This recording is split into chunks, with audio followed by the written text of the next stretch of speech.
What will the American economy look like in the next decade? This question has been on the minds of many as we navigate the complexities of a rapidly evolving financial landscape.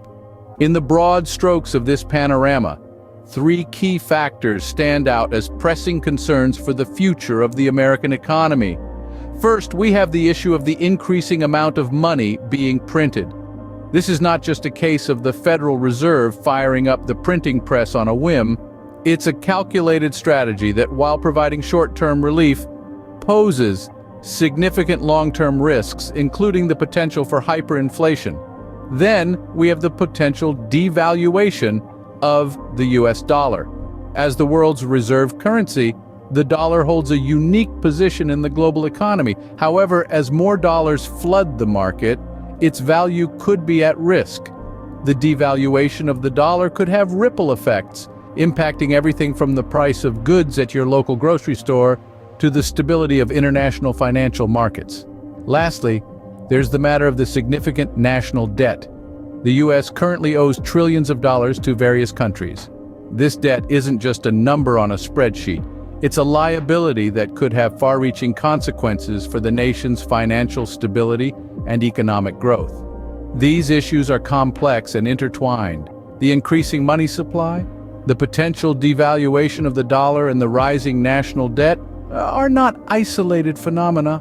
They're part of a larger economic narrative that will shape the future of the American economy. But understanding these concepts doesn't require a PhD in economics. It's about breaking down the complexities into simple, understandable terms. It's about seeing the larger picture and understanding how these factors could impact our day-to-day lives.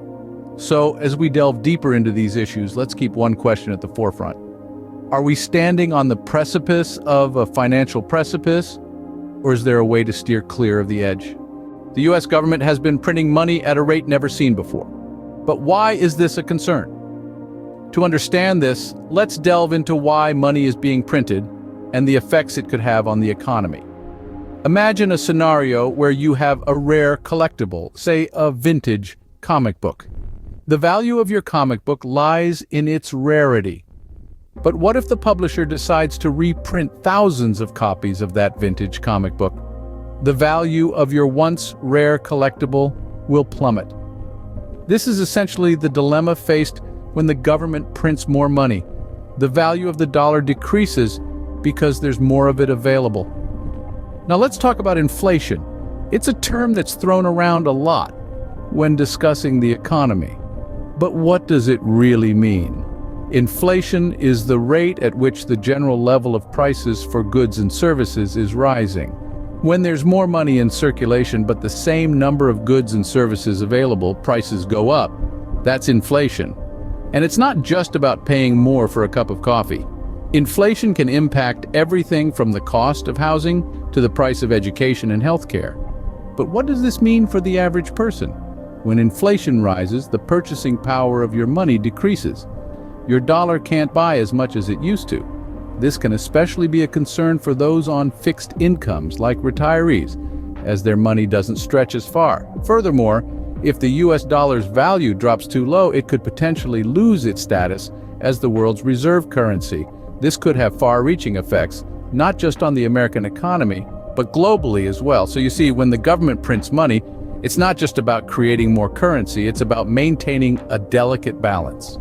Too much money can lead to inflation and a decrease in the value of the dollar. The consequences of this balance tipping can be far-reaching and deeply impactful on both individuals and the economy as a whole. Inflation is like a silent thief, slowly eroding the value of your money. As more money floods the market, the US dollar's value could be at risk. But what does this mean for the economy and for you? Currency devaluation is like a seesaw. When more money is printed and added to the economy, the weight on one side of the seesaw increases. As a result, the value of each dollar, that is its buying power, drops. This is known as currency devaluation. Now, what happens when a currency is devalued? Well, it's a mixed bag of consequences. On one side, it can lead to trade imbalances. When the dollar weakens, American goods become cheaper for foreign buyers, stimulating exports. This might sound like a good thing, but it's not always the case. If exports exceed imports, it can lead to a trade surplus, which can cause other countries to retaliate with trade restrictions. Then there's the increased cost of imports. A weaker dollar means it costs more to buy foreign goods. This can lead to price inflation, as those increased costs are often passed on to consumers. So that morning cup of coffee that comes from imported beans, it might just get more expensive. Now, let's consider how a weaker dollar could affect the average American. Increased inflation can erode purchasing power, meaning your dollar doesn't stretch as far as it used to. This can make it harder for people to afford everyday items, particularly if wages don't keep pace with rising prices. But the effects aren't just domestic. The US dollar is the world's leading reserve currency, meaning many global transactions are conducted in dollars. If the dollar weakens, it could shake global financial stability, causing ripples that touch every corner of the globe.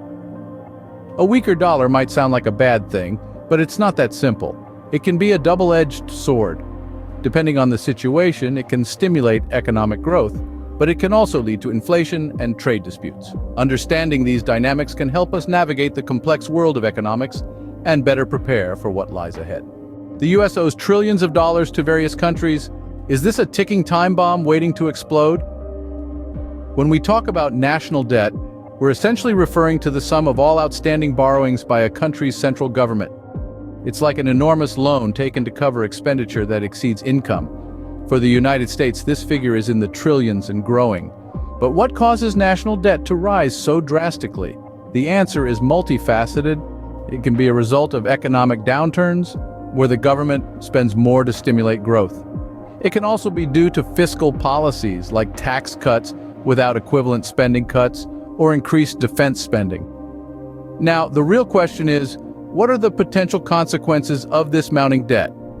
On the surface, it might seem like an abstract problem, but the implications can be far-reaching. A high national debt can lead to higher interest rates. When the government borrows heavily, it competes with businesses and households for funds, pushing up the cost of borrowing for everyone. Moreover, when the debt keeps increasing, the government may need to cut back on public services to meet its debt obligations. This can result in decreased funding for education, healthcare, infrastructure, and other critical sectors. But it's not just about the domestic impact. The US national debt also has significant global implications. The financial stability of the country can influence global markets and economies. If investors lose confidence in the US's ability to pay back its debt, it could trigger a financial crisis, not just domestically, but worldwide. So, is the national debt a ticking time bomb? The answer is complex. While some economists argue that high debt levels can be sustained over the long run, others warn of the potential risks and consequences. What's clear is that the national debt isn't something to be ignored. The national debt is like a giant credit card bill. The longer it takes to pay off, the more interest accumulates. The clock is ticking, and the stakes are high. So, what can be done to navigate these economic challenges and ensure a stable future? We've identified the challenges. Now it's time to delve into potential solutions. The first strategy that comes to mind is adopting fiscal responsibility. It's like managing a household budget, but on a much grander scale. If we continue to spend more than we earn, the debt will only grow. It's high time for the government to make some tough decisions, prioritize spending, and balance the budget. But fiscal responsibility alone won't be enough. Economic diversification is equally crucial. Just as an investor diversifies their portfolio to reduce risk, the US economy should not rely solely on a few industries or trading partners. Encouraging the growth of various sectors will create a more resilient economy capable of weathering financial storms. Of course, this diversification should not be random or haphazard. It needs to be guided by a clear vision of the future, one that takes into account global trends and emerging technologies. This brings us to our third strategy, fostering innovation.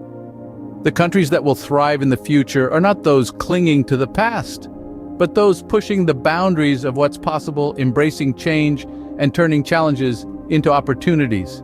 But these strategies are not just about what the government can do, they're about what each of us, as informed citizens, can contribute. We need to stay informed, to understand the economic forces that affect us, and to make our voices heard. We need to demand fiscal responsibility from our leaders, support businesses that drive economic diversification, and champion the innovators who are shaping our future.